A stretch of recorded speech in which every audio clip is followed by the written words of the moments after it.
Now then, people, welcome back to the Just Joe Football Show, and it is, of course, time for your Leeds United versus Manchester City preview. It's a big one in both ends of the table, of course, for the title race between Manchester City and Liverpool, and the opposite end of the table, the relegation race between ourselves, Burnley, and Everton. We're all locked in. You could argue Leeds United have got the toughest test. Of course, they have. Everton do play Chelsea, but they are at home. And look, we're playing arguably the best team in world football in Manchester City. Do you know what I mean? We've seen what we've seen with our eyes midweek on Tuesday as Manchester City played Real Madrid. What a spectacle that was in the semi-final of the Champions League. And if we're being honest, I know there was only one goal in it in the end. City were fantastic from minute one, really. And they had players out, in pivotal spots, right back. So if that didn't put the bejesus up you, then I don't know what will.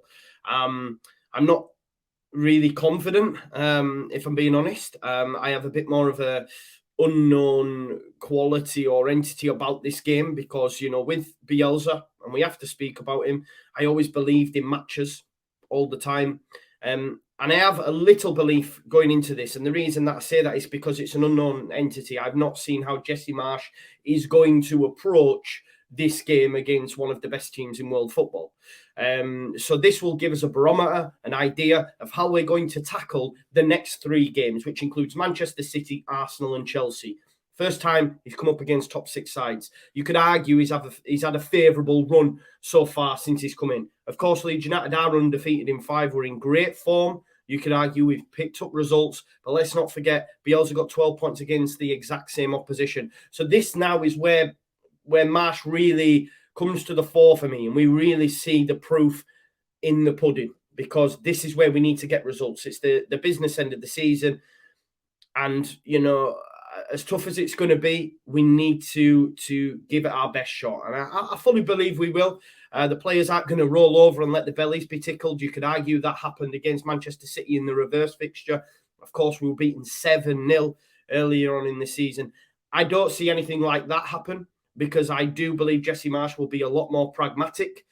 He said as such in his press conference. We will go through and go through some of his comments, some positive and some negative. I want to pick a few things out that I don't like as a Leeds United fan, but we will go through them. Now, before we do that, as is always the case, please like the video, subscribe to the channel, get your comments in and hit the notification bell. I will also be dropping a video tomorrow with Big Steve, Manchester City legend, fan. I'll be doing a little opposition preview with him that will drop tomorrow as well. So keep your eyes peeled for that. Make sure you've got your notifications on.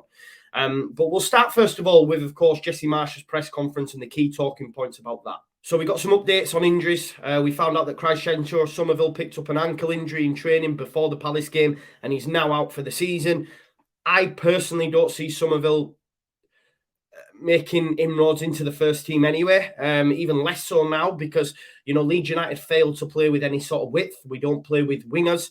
That's why I see, like, Rafinha, for example, he's someone that I think will move on, and it makes sense to move him on because we just don't utilise the width.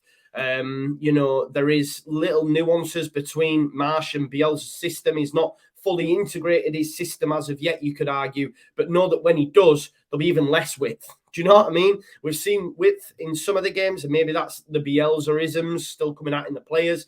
Marsch has mentioned that about how they're pressing and the failure to not always man mark, for example. So there's definitely a transitional period, but know that in the summer, once he's worked with the squad, the width will be even less. So where's Somerville going to fit into the side? He's still young though, we'll have to wait and see.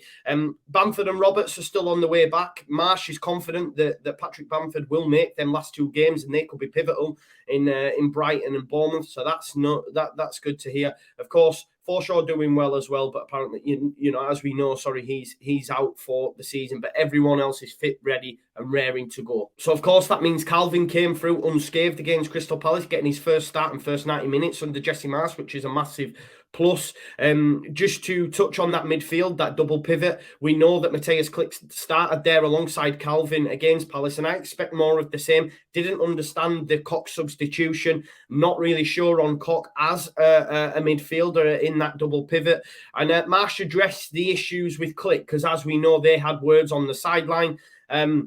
And he made a point of mentioning it in the press conference. One thing we can say about Jesse Marsch, he is forthcoming. He is willing to address certain topics. He won't shy away from questions. And he said, look, it's not anyone's best game. I spoke with Click after the match. I really like Clicky. I love his personality, and he's been a big part of our success so far. So that sort of put any sort of issues they may have had under the carpet. And I fully expect Click to play alongside Calvin in that double pivot. We will go more in depth a little bit later on what I believe the 11 that will face City will be and what I believe their lineup will be. But just to touch on a little bit of the team selection there that Jesse Marsch has mentioned in his press conference.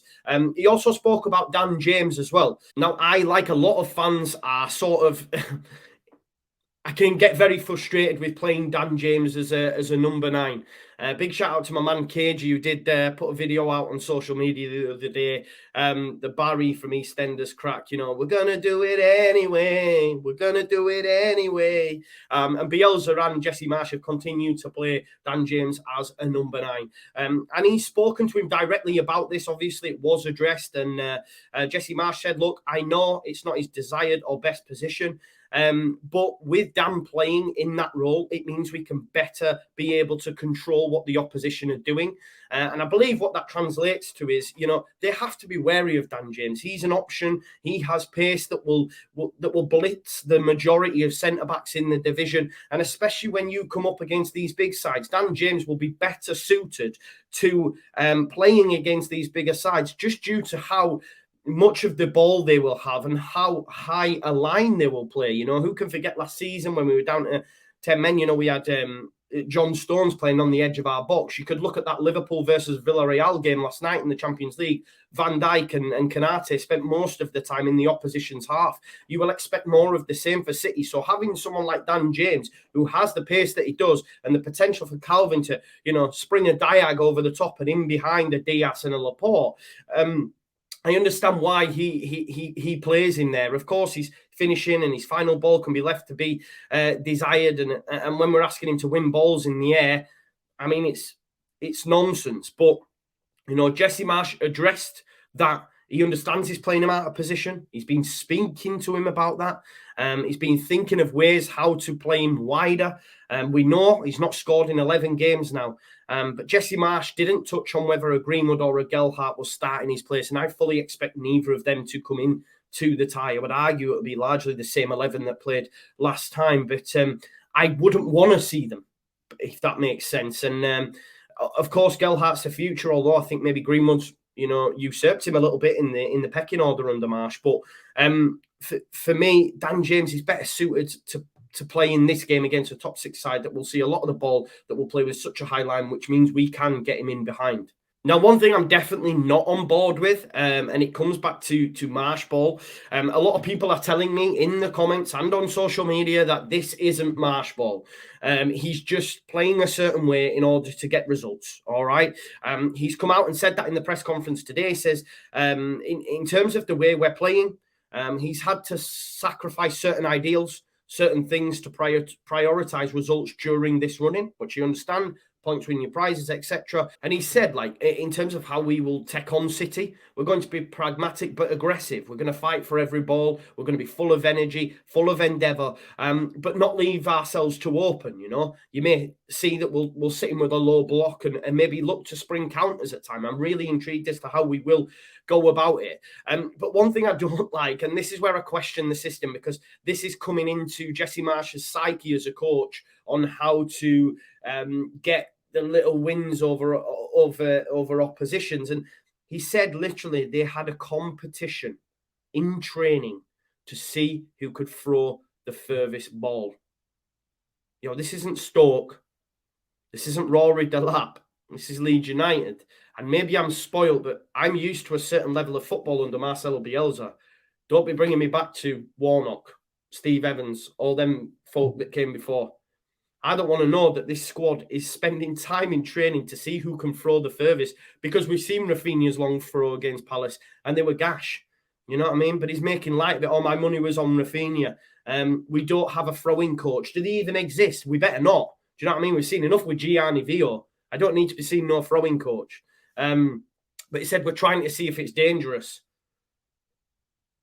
I'm just not on board with that. I'm not on board with it. See, this is what I'm saying. I understand we're playing an elite opposition, one of the best teams in the world. But Palace aren't that, but he was still willing to adopt that.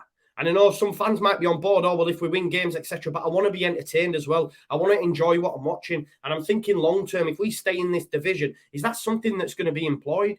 Let's have competitions to see who can throw the longest ball. Let's bring in a dead ball, a throw-in specialist, and get a big man to flick ons. This isn't Burnley. This isn't Stoke. I'm not on board with that. And I just want to make my feelings known on that point. Call me a snob, and maybe I am spoiled under Bielsa, but yeah, no, I'm not about having competitions to see who can throw the ball. I doubt that's going on at Manchester City, and I know they have an elite side, but yeah, that's pure Burnley tackle, that, not for me. So let's talk now about that elite side that we're going to be coming up against. For me, them and Liverpool, it's a toss-up to say who's the best in world football right now. One of the positives you could argue is that Pep Guardiola is probably going to have to make changes. With that 4-3 result against Real Madrid, the tie's still hanging in the balance. He will have to make changes. What them changes will look out, well, I fully expect Jack Grealish to come in. £100 million player, it's not bad to bring in. Jesus probably starting as well, in hot form, scored in his last two. Ilkay Gundogan will probably come in as well. He didn't feature. You've got Cancelo, who was suspended for the Champions League, so he might come in at right back.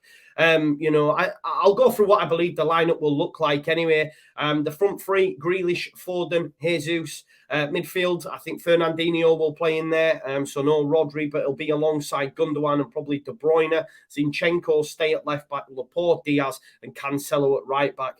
And Ederson probably starting in goal. Now, we will be able to speak to Steve tomorrow and to give us a little bit more in depth maybe, and just to see if that lineup's on point. But I do believe Grealish and Gundogan will definitely come in, and probably Cancelo, who for me is one of the best fullbacks in the world. So I mean, it's not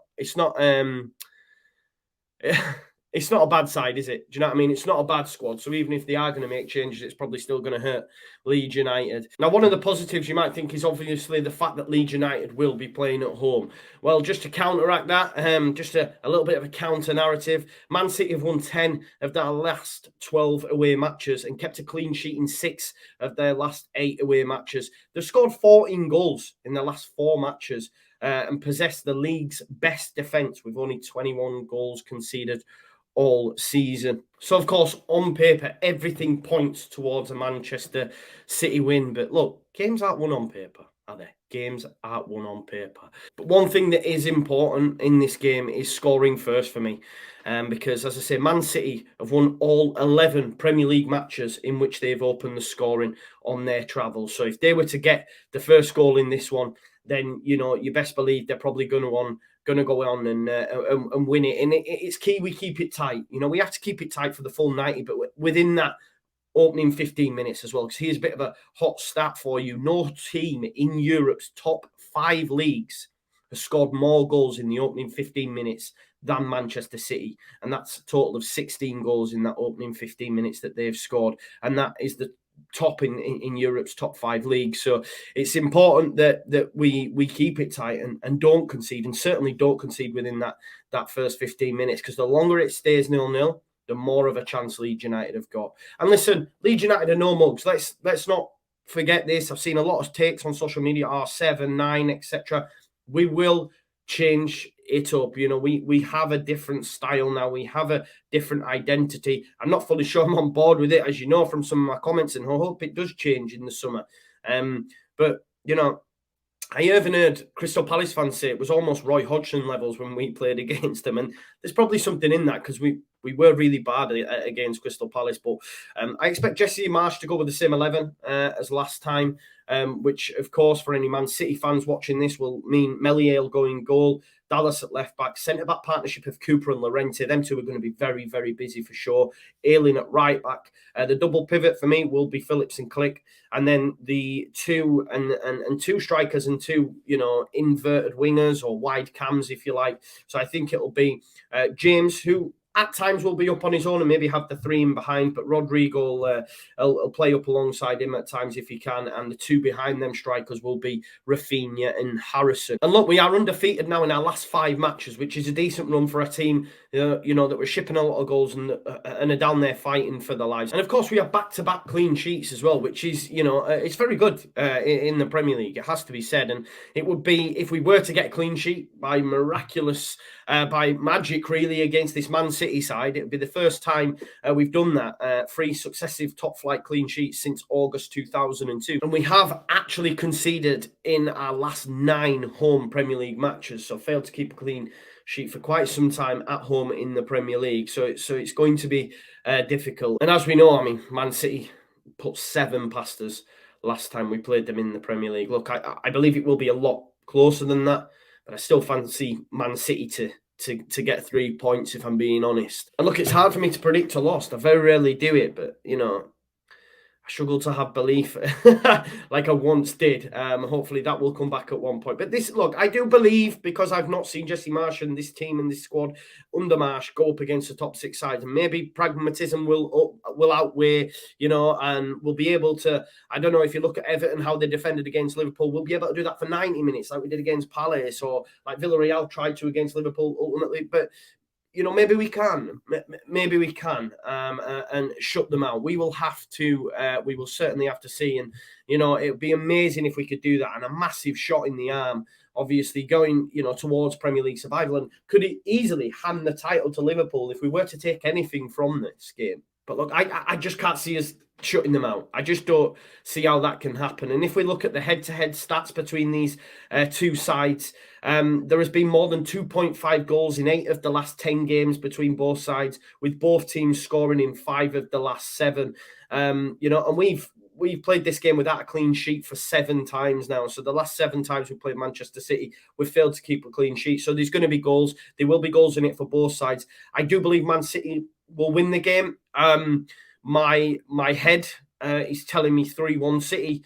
But, you know, the heart, you've got to listen to your heart at times, isn't it? Let's go for it. Leeds United to win 2-1. I say that laughingly, jokingly. I don't see it happening. I hope I'm wrong, because I'd love to see us, you know, take all 3, or even get a point. I mean, who can forget last season? You know, we took 4 points from Man City. 4 points. Do you know what I mean? That's quite an achievement, really, against a top side. But, you know, different manager, different circumstances. I'm not sure we'll do that. It's probably going to be 3-1 City, if not more. But look, my heart says 2-1 Leeds United. But we'll have to wait and see. I'll be doing a watch along for the game, so make sure you join me. Make sure you look out for tomorrow as well, when I'll be chatting with Big Steve, a bit of an Oppo preview. And yeah, keep it locked. Peace out. Leeds.